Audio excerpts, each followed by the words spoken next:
सभी को नमस्कार। आज हम लोग 10वीं कक्षा के छठे पाठ के प्रश्नोत्तर को करेंगे। तो जिन छात्रों ने पाठ को नहीं पढ़ा है तो हमने डिस्क्रिप्शन में उस पाठ का लिंक दे रखा है, तो आप पहले पाठ को पढ़िए, फिर प्रश्नोत्तर को लिखेंगे तो आपको बहुत आसान होगा। पहला प्रश्न है बच्चों आपका, एक पदेन उत्तरम लिखत। एक पद में आपको उत्तर लिखने हैं। का खंड देखिए, मनुष्याणाम महान रिपुः कः। मनुष्यों का महान दुश्मन कौन है? आलस्यम। आलस्य मनुष्यों का महान दुश्मन है। तो बच्चों आप 10वीं क्लास में हैं तो अभी से बोर्ड परीक्षा की तैयारी करिए। ये जो महान दुश्मन है आलस्य, इसको छोड़ दीजिए, जिससे आपको 100% अंक प्राप्त हो जाएं। खा खंड देखिए, गुड़ी किम वेत्ति? गुड़म। इसका उत्तर क्या हो जाएगा? गुड़म। गुड़ी व्यक्ति क्या जानता है? गुड़ जानता है। केसाम संपत्तो चा विपत्तो चा एक रूपता। कौन सुख में और दुख में एक समान रहते हैं? तो उत्तर होगा महताम, महापुरुष। पशुनः अपि कीदृशः गृह्यते। पशु के द्वारा कैसा अर्थ ग्रहण किया जाता है? तो उत्तर होगा उदीरतो अर्थः, कहा गया अर्थ। पांचवा प्रश्न है, उदय समय अस्त समय चा कः रक्ता भवति। उदय के समय और अस्त के समय कौन लाल होता है? तो उत्तर होगा सूर्यः, सविता। क्योंकि आपके पाठ में जो आया है वो सविता है, सूर्य भी हो सकता है, लेकिन उत्तर हमें पाठ के अनुसार देने हैं, तो इसका उत्तर हो जाएगा सविता। सविता का अर्थ क्या होता है? सूर्य। दूसरा प्रश्न है, अधोलिखितानां प्रश्नानाम् उत्तराणि संस्कृत भाषया लिखत। नीचे लिखे हुए प्रश्नों के उत्तर आपको संस्कृत भाषा में अर्थात पूर्ण वाक्य में लिखने हैं। पहला प्रश्न है, केन समः बंधु ना अस्ति। किसके समान मित्र नहीं होता है? तो उत्तर होगा उद्यमेन समः बंधु ना अस्ति। खाखंड, वसंतस्य गुणम कः न जानाति।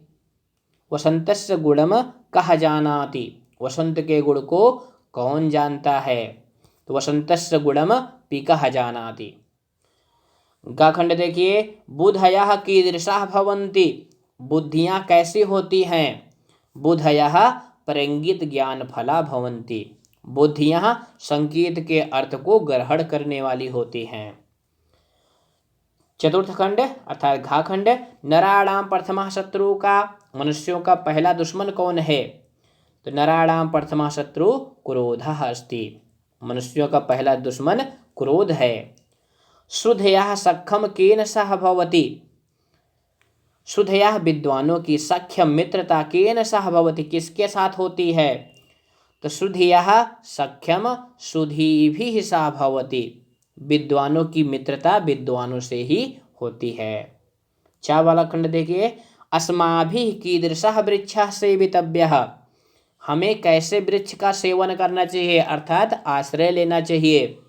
तो उत्तर हो जाएगा अस्माभिः फलच्छाया समन्वितः महावृक्षः सेवितव्यः। तीसरा प्रश्न बच्चों आपको, अधोलिखिते अन्वय द्वये रिक्त स्थान पूर्तिम कुरुत। जो नीचे अन्वय लिखे हैं इसमें आपको रिक्त स्थान भरने हैं। तो रिक्त स्थान भरने के लिए हम पहले श्लोक देखेंगे, उसी के अनुसार रिक्त स्थान भरेंगे। तो अन्वय में देखिए, यह रिक्त स्थान उद्देश्य पर कुप्यति। तो श्लोक के अनुसार देखिए, तो इसमें क्या भरेंगे? या निमित्तम उद्देश्य पर कुप्यति तस्य। अब तस्य के बाद क्या भरेंगे? अपगमे। श्लोक में देखिए, अपगमे सह ध्रुवम, वह निश्चय ही प्रसीदति प्रसन्न होता है। जो निमित्त को उद्देश्य बना करके क्रोध करता है, उसको दूर हो जाने पर वह निश्चय ही प्रसन्न होता है।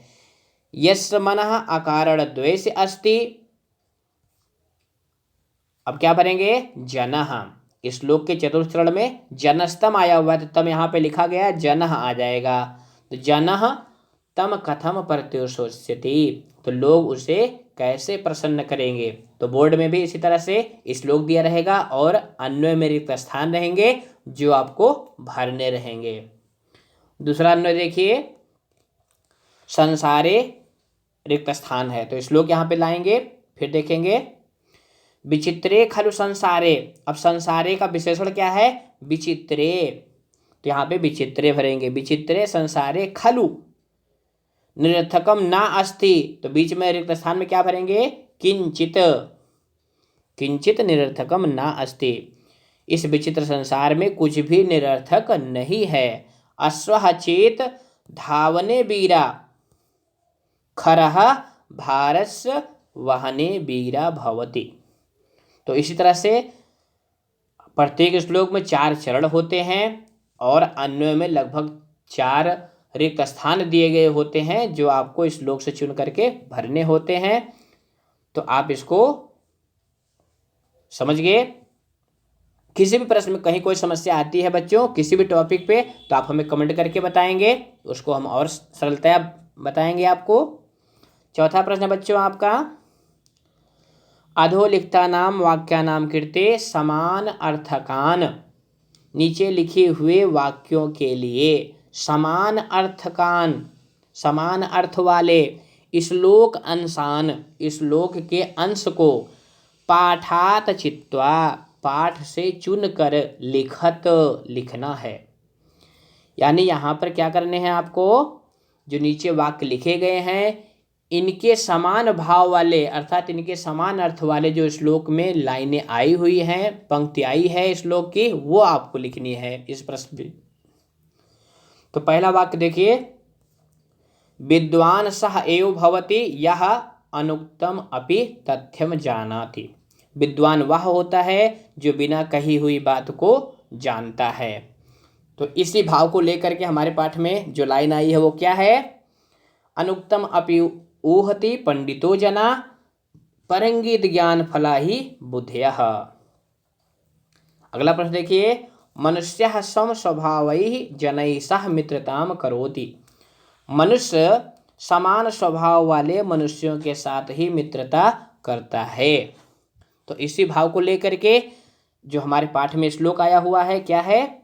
समानशील व्यसनेषु सख्यम। ये लाइन दोनों का अर्थ एक ही है। गाखंड देखिए, परिश्रमम कुर्वाणः नरः कदापि दुःखम ना प्राप्नोति। परिश्रम करने वाला मनुष्य कभी दुख नहीं प्राप्त करता। तो इसी भाव को लेकर के जो लाइन हमारे इस पाठ में आई हुई है वो क्या है? नास्ते उद्यम समो बंधु कृत्वायम नावसीदति। घाखंड देखिए, महांता जनः सर्वदा एव सम प्रकृतयः भवन्ति। महान लोग हमेशा समान प्रकृति वाले होते हैं। तो क्या कौन सी लाइन हमारे पाठ में आई है? संपत्तो च विपत्तो च महताम एक रूपता। पांचवा प्रश्न है बच्चों आपका, यथा निर्देशम परिवर्तनम विधाय वाक्यानि रचयत। यथा निर्देशम, निर्देश के अनुसार, परिवर्तनम विधाय, परिवर्तन करके, वाक्यानि रचयत, वाक्य रचना करिए। गुड़ी गुणम जानाति बहुवचने, अब इसको बहुवचन में बदलना है तो क्या हो जाएगा? गुणिनः गुणान जानन्ति। खाखंड देखिए, पशु उदीरितम अर्थम गृह्णाति। पशु कहे गए अर्थ को ग्रहण करता है। कर्मवाच्य, इसको कर्मवाच्य में बदलने हैं। तो कर्मवाच्य में बदलने के लिए कर्ता में तृतीया लगाते हैं, कर्म में प्रथमा, और क्रिया कर्मवाच्य के अनुसार बदल जाती है। तो क्या होगा? पशुनः उदीरितार्थः गृह्यते। गाखंड देखिए, मृगा मृगैः सह अनुवर्जन्ति। मृग मृगों के साथ ही रहते हैं। एक वचने, इसको एक वचन में बदलना है। तो क्या हो जाएगा? मृगः मृगेण सह अनुवर्जति। यहाँ पे क्रिया अनुवर्जन्ति है, बहुवचन में है, तो इसका एक वचन होगा अनुवर्जति। घाखंड देखिए, कः छायाम निवारयति। कौन छाया को दूर करता है? कर्मवाच्य में बदलिए, केन छाया निवार्यते। किसके द्वारा छाया हटाई जाती है या दूर की जाती है? अंगाखंड, तेन एव वह्निना शरीरम दहते। उसी अग्नि के द्वारा शरीर जलाया जाता है। कर्तवाच्य, ये कर्मवाच्य में है, इसको कर्तवाच्य में बदलना है तो क्या हो जाएगा, सह एव वह्नि शरीरम दहते। छठा प्रश्न है बच्चों आपका, संधिम संधि विच्छेदम वा कुरुत, संधि करनी है या संधि विच्छेद करने हैं। तो यहाँ पे संधि है, वहां पे विच्छेद करना है, जहां पे विच्छेद पद दिए गए हैं वहां पे आपको संधि करनी है। तो देखिए काखंड, पहला उदाहरण, ना प्लस अस्ति प्लस उद्यम समः, क्या हो जाएगा, नास्ति उद्यम समः। खाखंड, तस्य अपगमे, संधि है, विच्छेद करने हैं, तस्य प्लस अपगमे, दीर्घ संधि है इसमें। अनुक्तम अपि ऊहति, तीनों पदों को जोड़ करके संधि करनी है तो क्या बन जाएगा, अनुक्तम अपि ऊहति। अनुक्तम अपि, यहाँ पे देखो बच्चों, यहाँ पे आपको पद संयोजन करना है और यहाँ पे संधि जो पा पे ई है वो या में बदल जाएगा, पा आधा हो जाएगा, इसलिए अनुक्तम अपि ऊहति बना हुआ है। अगले उदाहरण में गावश्चा, इसका विच्छेद करना है तो क्या हो जाएगा, गावः प्लस चा। नास्ति, इसका भी विच्छेद करना है तो क्या हो जाएगा, ना प्लस अस्ति। रक्ता चा अस्तमये, यहाँ पे ध्यान देना, रक्तः जो विसर्ग है वो तालब सा में बदल जाएगा और चा और अस्तमय में दीर्घ संधि हो जाएगी तो क्या बन जाएगा, रक्तश्चा अस्तमये। अंतिम उदाहरण, योजकः तत्र योजकस्तत्र, तो यहाँ पे जो दंती सा है उसको विसर्ग में बदलेंगे तो क्या हो जाएगा, योजकः तत्र। इसी प्रश्न का आखंड, समस्त पदम विग्रह पदम व लिखत, जो नीचे उदाहरण दिए गए हैं, किसी में समस्त पद है तो उसका विग्रह पद लिखना है, विग्रह पद दिया हुआ है तो उसका समस्त पद लिखना है। उद्यम समः, तो इसका विग्रह पद क्या होगा, उद्यमेन समः। शरीरे स्थितः, शरीर स्थितः, तो बच्चों यहाँ पर ध्यान दीजिए, जब समास करते हैं तो जो पहला पद होता है उसकी विभक्ति को हटा देते हैं और विग्रह में अर्थ के अनुसार प्रथम पद में विभक्ति को लगा देते हैं। बस इसका आप ध्यान रखोगे, समास के आपको एक भी प्रश्न गलत नहीं होंगे। अगला उदाहरण है निर्बलः, तो क्या विग्रह हो जाएगा इसका, बलस्य अभावः। अगला उदाहरण, देहस्य विनाशनाय, समास क्या होगा, देह विनाशनाय। महावृक्षः, इसका विग्रह होगा महान चा असो वृक्षः, कर्मधारय समास है इसमें। समानम शीलम व्यसनम एषाम तेषु, ये विग्रह पद है तो समस्त पद क्या बन जाएगा, समानशील व्यसनेषु, क्या हो जाएगा, समानशील व्यसनेषु। अंतिम उदाहरण देखिए समास का, अयोग्यः, इसका विग्रह पद क्या होगा, नायोग्यः, नए तत्पुरुष समास है इसमें, अयोग्यः नायोग्यः। सातवां प्रश्न बच्चों, अधोलिखितानां पदानां विलोम पदानि पाठात् चित्वा लिखत, जो नीचे पद लिखे गए हैं इनका विलोम पद आपको पाठ से चुन करके लिखना है। प्रसीदति, प्रसन्न होता है, विलोम क्या होगा इसका, औसीदति, दुखी होता है। मूर्खः, सुधी। बलिः, बलवान। निर्बलः। सुलभः, दुर्लभः, सुलभ माने जिसको आसानी से प्राप्त किया जा सके, दुर्लभः कठिनाई से प्राप्त करने योग्य। संपत्तौ, विपत्तौ। अस्तमये, उदये, अस्तमय का अर्थ होता है अस्त हो जाने पर, उदय उदय होने पर। सार्थकम, निरर्थकम।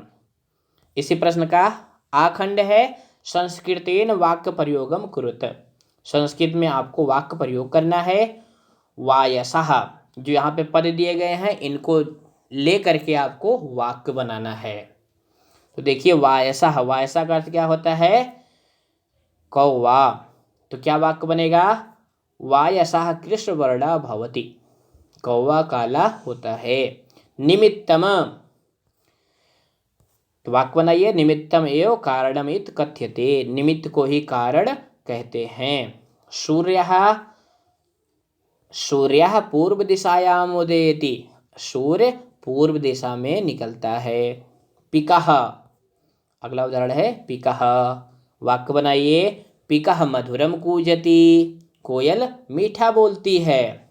वह्नि, वह्नि का अर्थ होता है अग्नि, तो वाक्य बनाइए क्या हो जाएगा, वह्नि सर्वम दहति, आग सब कुछ जला देती है। तो बच्चों ये छोटे वाक्य बने हुए हैं, आप और भी वाक्य बना सकते हैं, लेकिन जो भी वाक्य बनाएं शुद्ध बनाएं।